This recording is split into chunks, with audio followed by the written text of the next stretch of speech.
গতকাল তাপ বলয় বা মণ্ডল সম্পর্কে বলেছি, আজ তার শ্রেণীবিভাগ সম্পর্কে দেখে নাও। শ্রেণীবিভাগ তিনটি ভাগে ভাগ করা হয়। এক হচ্ছে উষ্ণমণ্ডল, 2 নাতিশীতোষ্ণ মণ্ডল, 3 হিমমণ্ডল। উষ্ণমণ্ডল কাকে বলে? নিরক্ষরেখার দুই দিকে 23.5 ডিগ্রি উত্তর ও দক্ষিণে অক্ষাংশ পর্যন্ত বিস্তৃত পৃথিবীর সর্বাধিক উষ্ণতাযুক্ত প্রায় 5200 কিমি বিস্তৃত তাপ বলয়ের অংশকে উষ্ণমণ্ডল বলে। দেখো, নিরক্ষরেখার উত্তরে 23.5 ডিগ্রি ও দক্ষিণে 23.5 ডিগ্রি, এই অক্ষাংশের মধ্যেই উষ্ণমণ্ডল অবস্থিত। নাতিশীতোষ্ণ উত্তর গোলার্ধে কর্কটক্রান্তি রেখা থেকে সুমেরু বৃত্ত ও দক্ষিণ গোলার্ধে মকরক্রান্তি থেকে সুমেরু বৃত্ত পর্যন্ত 4800 কিমি পর্যন্ত বিস্তৃত অঞ্চলকে নাতিশীতোষ্ণ মণ্ডল বলে। উত্তরে দেখো 23.5 ডিগ্রি থেকে 66.5, আর দক্ষিণে 23.5 ডিগ্রি থেকে 66.5-র মধ্যে যে অঞ্চলটা থাকে সেটা নাতিশীতোষ্ণ। হিমমণ্ডল দুই গোলার্ধে দুই মেরুবৃত্ত থেকে মেরু বিন্দু পর্যন্ত বিস্তৃত, অর্থাৎ দুই গোলার্ধে 66.5 থেকে 90 বিন্দু অক্ষাংশ পর্যন্ত বিস্তৃত শীতল তাপমণ্ডলীয় অংশকে হিমমণ্ডল বলা হয়। উত্তরে 66.5 ডিগ্রি থেকে 90 বিন্দু এবং দক্ষিণে 66 থেকে 90 বিন্দু পর্যন্ত অবস্থিত। অবস্থান আগে বললাম 0 ডিগ্রি থেকে 23.5 ডিগ্রি উত্তর ও দক্ষিণে অবস্থিত উষ্ণমণ্ডল, আর নাতিশীতোষ্ণ 23.5 ডিগ্রি থেকে 66.5 উত্তর ও দক্ষিণে অবস্থিত, আর এটা 66.5 ডিগ্রি থেকে 90 ডিগ্রি, 66 থেকে 90 ডিগ্রির মধ্যে উত্তর ও দক্ষিণে হিমমণ্ডল অবস্থিত।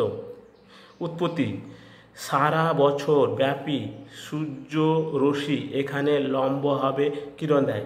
সারা বছর এখানে সূর্য লম্বভাবে কিরণ দেয়। এই রশ্মি অল্প বায়ু স্তর অতিক্রম করে আসে এবং অল্প জায়গা জুড়ে পতিত হয় বললে উষ্ণতার পরিমাণ বেশি হয়। দেখো, এই যে সূর্যের আলো এই যে বায়ুস্তরে অল্প জায়গা নিয়ে অল্প জায়গাতে যে অল্প বায়ুস্তর ভেদ করে আসছে, যে অল্প জায়গাতে পড়ছে, সেই জন্য এই নিরক্ষ অঞ্চলটা উষ্ণতা বেশি থাকে অল্প জায়গাতে। 2 নাতিশীতোষ্ণ মণ্ডল অঞ্চলে সূর্যরশ্মি কিছুটা তীর্যকভাবে পড়ায় উষ্ণতার পরিমাণ কম হয় তীর্যকভাবে পড়ার জন্য। দেখো, এই যে 23.5 ডিগ্রি থেকে 66.5-র মধ্যে এখানে তীর্যকভাবে পড়ছে, কম এলাকা নিয়ে পড়ছে, সেই জন্য সেই অঞ্চলটা নাতিশীতোষ্ণ, তাপমাত্রা কম থাকছে উত্তর আর দক্ষিণে।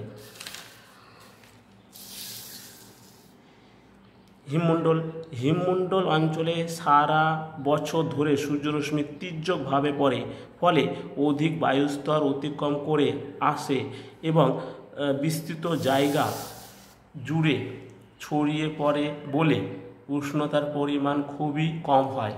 তাহলে অনেক জায়গা জুড়ে বিস্তৃত হচ্ছে বলে, দেখো সূর্যের আলো অনেকটা জায়গা জুড়ে অনেকটা জায়গা নিয়ে বিস্তৃত হচ্ছে, আর তীর্যকভাবে পড়ার জন্য সেখানে তাপমাত্রাটা কম হচ্ছে উত্তর ও দক্ষিণ দিকে।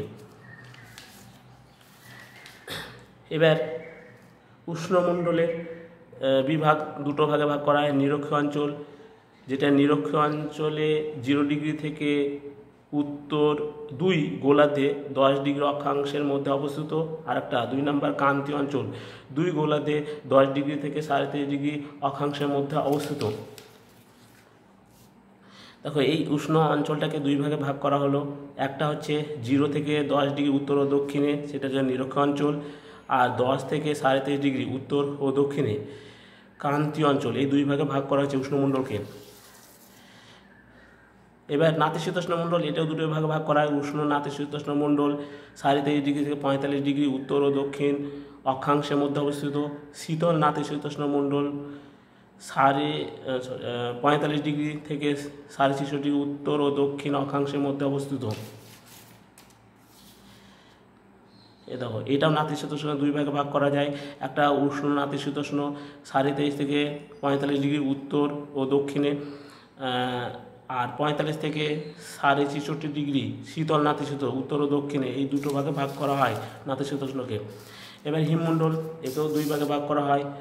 তুন্দ্রা অঞ্চল 2 গোলার্ধে 66.5 থেকে 75 অক্ষাংশে এই অঞ্চল অবস্থিত। চির তুষারাবৃত অঞ্চল 2 গোলার্ধে 75 থেকে 90 অক্ষাংশের মধ্যে এই অঞ্চলটা অবস্থিত। হিমমণ্ডলকে 2 ভাগে ভাগ করা হয়।